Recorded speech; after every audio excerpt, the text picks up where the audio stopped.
This is the Crime Cafe, your podcasting source of great crime, suspense, and thriller writing. I'm your host, Debbi Mack. Before I bring on my guest, I'll just remind you that the Crime Cafe has 2 ebooks for sale, the 9-book box set and the short story anthology. You can find the buy links for both on my website, debbimack.com, DEBBIMACK.com, under the Crime Cafe link. You can also get a free copy of either book if you become a Patreon supporter. You'll get that and much more if you support the podcast on Patreon, along with our eternal gratitude for doing so. It's my great pleasure to have with me today an author, forensics expert, and consultant. My guest has won and been nominated for multiple prestigious awards for his works of fiction, and along with writing numerous works of fiction, he consults with other novelists and television writers on shows that include Law and Order, CSI Miami, Diagnosis Murder, Monk, House, Pretty Little Liars, and more. My guest is none other than D.P. Lyle. It's so great to have you on today, Doug. Thanks for being here. Thanks for having me, Debbie. I appreciate it. To say that you have an impressive body of work is understating things. For the benefit of listeners, how would you describe the types of books that you write? Well, I write both nonfiction and fiction, but my fiction works are mostly darker thrillers. But my Jake Longley, my newest series, is comedic thrillers. I like comedy, and I'm a funny guy. What do you mean? So I write these comedic thrillers, and I'm really having fun with them. I was working on the 4th Jake book this morning. Yeah. That's awesome. Tell us about Jake then. What's he like? What's that protagonist like? Well, there's a lot of me in Jake, of course, and then there's a lot of Jake in Jake, but he's an ex-professional baseball player who now owns a bar in Gulf Shores, Alabama, and his idea of life is to own a bar and chase bikinis. And his father, Ray, is ex-military spook world special ops guy who's a PI now, and he doesn't understand why Jake won't work for him. But Jake always ends up, mainly through his new love interest, Nicole, gets drug into Ray's world in all these cases. So you would say that Jake is a reluctant PI. He doesn't want to be there, but he always ends up there. So he's not, the chasing bikinis part always makes me think of John McDonald, and right. So he's not quite the White Knight. Oh, no, or no, is no. he? No, Jake's got his history. He's got an ex-wife named Tammy the Insane, as he calls her, who actually married the attorney that handled the divorce and that kind of thing. And so Tammy always calls Jake for advice, though she doesn't like him, and she argues with him all the time, but she always calls him for advice, and it drives him crazy. And then Nicole, his new love interest, is hot but smart and tough and clever and focused, and so she's different than Jake too. Jake is kind of one of these guys that gets through life on good looks and wit and charm, but he gets forced into situations that forces him to use skills he had no idea he had. Well, that sounds interesting. Yeah, it's very fun stories. They're all comedic based. I mean, they're situational comedies, so to speak, with a lot of murders. Well, that's cool. That's always cool. Yeah, exactly. Murder with laughs is always cool. Exactly. How did you end up focusing on forensic science? You practice cardiology, correct? Right. Well, when I started writing fiction, you'd go to writers' conferences, and writers would come up to you and want to ask you questions about stuff.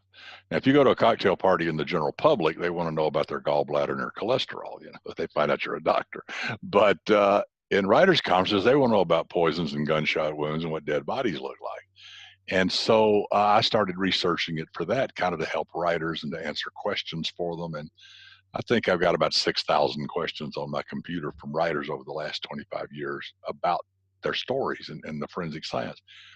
It wasn't hard to learn. I mean, it would be hard to learn and actually work in that field, which I don't do. I just work with the science of it to explain it for writers. But the language is the same as medicine. It's exactly the same science. So that's something, I've done for 40, 50 years. Um, so I know that science. And like I said, the vocabulary of any new field is the hard part. Once you understand the vocabulary, you can understand the field. Well, I already knew the vocabulary. So the difference between pharmacology in a hospital and toxicology in a crime lab is really none. It's just one, you're dealing with dead bodies, and the other, you're dealing with living folks. But the science and the chemistry is the same. Mm-hmm. Absolutely, yes. So it kind of, you saw a need there and you decided Mm-hmm. to fill it. Yeah, exactly, exactly. Um, and that's kind of how Forensics for Dummies came about. I basically, when I wrote that book, obviously for the general public, but I was thinking of crime writers and what would they need? What would they want to know? How would this subject help them? Because in this day and age, even if you're writing a cozy, that doesn't have a high body count or whatever, though cozies do get body counts, it's just they're not very graphic. But you still have to know about forensic science. You have to know what's out there and you have to know what's possible, even if you don't dwell on it, because it's there. And if you ignore it, readers are going to say, wait a minute, I don't buy this. You know, Mm-hmm. why didn't they do DNA, or why didn't they do a chemical analysis of the hair? Why didn't they do this? Which you don't dwell on in cozies, but they have to be there. They're part of the story. You cannot ignore it in this day and age. The only way to Yeah. ignore it is set your crime novel 50 years ago. Yes, Yeah, exactly. which is also cool. Absolutely. Yeah, No problem with that. You can do whatever you want in the story. exactly. Let's see. What's the biggest mistake you see writers make when they write about this area? Well, understanding terminology, they don't really understand what a heart attack is. So they say when someone dies, they had a heart attack, but a heart attack is a specific entity that the coroner can 99.999% determine. It's a plugged artery with damage to the heart. But people die arrhythmic deaths. They die from the heart for other reasons, and they kind of lump them all into one. I think number two is poisons. That people don't really understand poisons. They want to give someone a poison and then have them die, 12 hours later. Well, I mean, can that happen? Sure, but they want them to die suddenly and quickly. In general, things that kill you quickly kill you quickly. Mm-hmm. Meaning shortly after you take it. Cyanide's not going to wait 12 hours to kill you and then kill you in 3 minutes. It's not going to happen that way. And so I always say poisons don't have timers. And you can time the delivery of the poison. You can put it in their coffee cup and they don't have coffee till the next morning. Fine. That works, but they're going to die pretty quickly. Then I think finally it's not understanding unconsciousness. How many times have you seen this? Goes back 100 years. Someone gets knocked out, put in the trunk of the car. They drive for 3 hours, then they open the trunk, throw water on them, and they wake up. It doesn't work that way. If you're knocked unconscious, you're going to wake up in a few minutes, and you're going to be furious, unless something really, really, really bad happened, and then you're not going to wake up at all, or you're not going to wake up normal. Yeah. Yeah. One of the things I've always been amazed by is in these old movies when Yeah. the detective gets the crap beaten out of him, Yeah. there is not a single bruise on Not him. a scratch. Exactly. Not a scratch, not a bruise, no concussion, no problem. Get up, You can bump into a splash door and get a water on black your eye. face, walk away. Yeah, their hair is perfect. Absolutely, absolutely. Let's see. Well, I have to ask, since you were on Diagnosis Murder, what was it like to work with Dick Van Dyke? Did you get to Well, work with no, him at I all? didn't. I didn't work with. Aw. I didn't work on the TV series at all. What I worked in was the novels with Lee Goldberg, and Ah, so we how would cool. and I worked at all the Monk novels with him, and Excellent. so I worked with Lee a lot. I've known Lee a long time. He's a prolific writer. He's amazing, but I worked with him on the novelizations of these. I did work with him on a couple of Monk episodes for TV. Mr. Monk Goes to Mexico was one of them. I forget what the other one was, but it's a different world. The screenwriting world and the novel writing world are two entirely different worlds. It's you tell stories differently. We were talking about it earlier before we went on the air. Anybody can write a screenplay, but not anybody can write a good screenplay. It's very, very difficult. It's a lot harder than it looks. You see all that blank, all that white, and you say, "Oh, I can do this." Well, sure, you can do this. You can write a screenplay in a week, but it'll be awful because of the economy of words. But novels take more time, and Lee's great at it. So I worked on the novels of those. Cool. Lee's a funny guy too. He's insane. I'll be seeing him in a couple of days. I'm sure we'll go have a steak. Well, tell him that Debbi Mack says hi. I will. Please, because he's cool. Let's see. And Monk is cool. Oh, yeah, yeah. Other than book writing and consulting, what do you do? Practice medicine and play golf. All right. Yeah. That sounds like fun. Yeah, that's pretty much it. Do you have a favorite or most inspiring crime author? Oh, sure. It comes down to two people, James Lee Burke and Elmore Leonard. I've met them both. I've had a chance to talk about writing with both. But I've read virtually everything both of them have written. It's a textbook in how to write. On James Lee Burke, I really love the Dave Robichaux novels that are set in Louisiana. Being a Southern boy, I really like that. He creates incredible characters, incredible stories, gritty crime novels, but he does it with such poetic writing that sometimes it takes your breath away. You're reading and you read a paragraph and you say, "Oh my God," and you stop and then you go back and read it again because the writing is perfect. Elmore Leonard is the exact opposite. He is mean and lean, and his prose is clean. He's known as the father of, or the guru of a dialogue, because he can write dialogue without quotation marks, and you can hear the people talking, and he does it all the time. But he is also a textbook for learning how to tell a story cleanly, quickly, efficiently, with no fluff. You get from point A to B to C to D, and you know exactly where you are, and there's no distractions. And he creates such unbelievably awful characters. None of them have social redeeming values, but you love every one of them. Yes, yes. Yeah. I love Elmore Leonard. I do too. He's one of the greats, for sure. He told me something very important many years ago. We were sitting and talking. I talked about characters, and I said, you have these great characters. They're all scumbags, but we love them. I said, "How do you create these guys?" I said, "Do you do like character sketches or anything like that, like a lot of writers do?" I don't, but I mean, like a lot of writers do. He said, "Nah." I said, "I don't do that." He said, "It may take me a few weeks or a couple of months to come up with a name, but once I know the name, I know the character." And the brilliance of that hit me right then, right there. It was like, yes, he lives with these people in his head.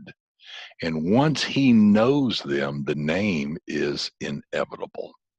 And so Chili Palmer is not the president or a neurosurgeon. He's a loan shark. He's a Shylock. Couldn't be anything else. Raylan Givens is a U.S. Marshal. Linda Moon is a lounge singer. She couldn't be anything else with that name. And so the point is that he gets to know the people, and it taught me how you develop characters in your head, number one, and number two, that names are critical. At the point that you made in your guest post. Exactly, that names are critical. It's an excellent point too. And thank you for making it, actually. I really enjoyed reading that. Oh, good. I'm glad. I hope that everybody listening to this will check it out, because it's really a good read, and it tells you a lot about the art of writing, and the craft of writing, and how important it is certain elements of writing are, and character names being one of them. Absolutely. So is there anything else that you'd like to add before we finish up? No, people go to my website. I think it's on the post, but it's dplylemd.com, dplylemd.com. And when you go there, you can see all my books. One thing, of course, my cat will appreciate that. But also, I have a blog, and then I have a podcast series also called Criminal Mischief, and I talk about science and crime writing and all that stuff.